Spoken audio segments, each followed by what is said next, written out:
বর্ষায় জলজট কমাতে উত্তর সিটি কর্পোরেশনের বেশ কয়েকটি খালে খনন কাজ চলছে। বাউনিয়া, লাউতলা, সাগুপ্তা সহ 4টি খালে প্রায় 12 কিলোমিটারের মতো খনন করে পানি প্রবাহ বাড়ানো হয়েছে। দখলমুক্ত করা হয়েছে খালপাড়ও। রাজধানীর চারপাশের খালের পানি প্রবাহ নিশ্চিত করতে ব্লু নেটওয়ার্ক পরিকল্পনা হাতে নেওয়া হয়েছে। দর্শক, খাল খননের অগ্রগতির খবর জানাতে মিরপুরের বাউনিয়া খাল থেকে যুক্ত হচ্ছেন আমাদের সহকর্মী হাবিব রহমান। হাবিব, খনন কাজের অগ্রগতি এখন কেমন দেখছেন? কর্তৃপক্ষ কি বলছে পুরো বিষয় নিয়ে জানাবেন।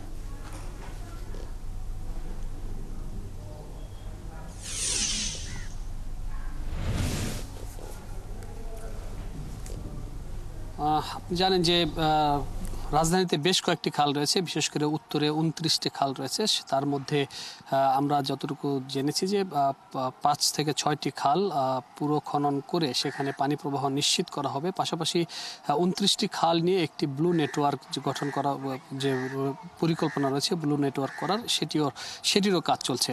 আমরা রয়েছে এখন বাউনিয়া খালে। আপনি যদি দেখেন, এই বাউনিয়া খাল একসময় কিন্তু ময়লা আবর্জনা একটি ভাগাড় ছিল, সেটি খনন করে এবং ময়লা আবর্জনা পরিষ্কার করে এটি যে পানি প্রবাহ সেটি অনেকটাই নিশ্চিত করা হয়েছে। এবং এলাকাবাসীও বলছেন যে খালগুলো যদি পরিষ্কার করা হয় তাহলে মশার যে উপদ্রব সেখান থেকে মানুষ রক্ষা পাবে। পাশাপাশি বর্ষার সময় যে জলাবদ্ধতা সৃষ্টি হয়, পানি প্রবাহ নিশ্চিত হতে পারে না, সেটি থেকেও এই খালগুলো যদি খনন করা হয় সেই জলাবদ্ধতা থেকেও মানুষ অনেকটাই মানুষের রেহাই মিলবে বলে তারা কিন্তু বলেছেন। এবং আমরা যে 23.6 কিলোমিটার যে খাল রয়েছে সেই খাল খনন করার একটি পরিকল্পনা প্রথম ধাপে রয়েছে উত্তর সিটি কর্পোরেশন। পরবর্তী ধাপে অন্যান্য যে খালগুলো রয়েছে সেই খালগুলো খনন করা হবে। এবং এখন পর্যন্ত যেটি আমরা জেনেছি যে 4 থেকে 5টি খালের প্রায় 12 কিলোমিটারের মতো খনন কাজের কিন্তু কাজ করা হয়েছে। এছাড়া খনন করে সেখানে পানি প্রবাহ নিশ্চিত করা হয়েছে। এছাড়া অন্যান্য যে খালগুলো রয়েছে সেই খালগুলোতে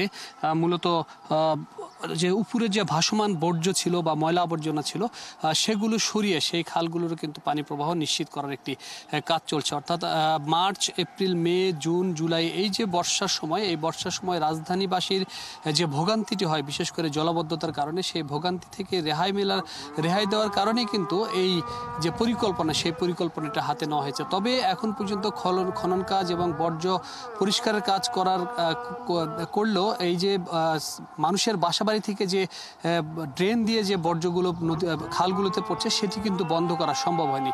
কাজেই খাল পরিষ্কার করেও যে সেই পরিষ্কার ধরে রাখাটা, খালগুলোকে বর্জ্য খালে যেন না পড়ে সেই ব্যবস্থাটি এখন পর্যন্ত নিশ্চিত করা সম্ভব হয়নি। এছাড়া খালের আশেপাশে কিন্তু এখনও আমরা অনেক অবৈধ স্থাপনা দেখছি, সেগুলো কিন্তু উচ্ছেদ করার একটি বিষয় রয়েছে।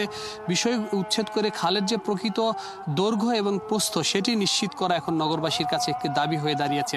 আপনি জানেন যে এই যে দখল, এই খালগুলো যে পরিষ্কার করা হচ্ছে, এটির সাথে আসলে রাজধানীবাসীর একটি বড় ধরনের যে যোগাযোগ ব্যবস্থা, নৌকা দিয়ে চলাচলের যোগাযোগ ব্যবস্থা, সেটিও কিন্তু নিশ্চিত করা যাবে যদি খালগুলোর পানি প্রবাহ নিশ্চিত করা যায় খনন করে।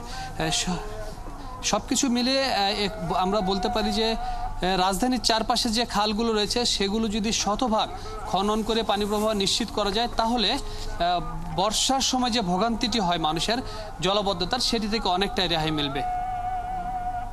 হাবিব, ধন্যবাদ আমাদের সাথে যুক্ত থাকার জন্য।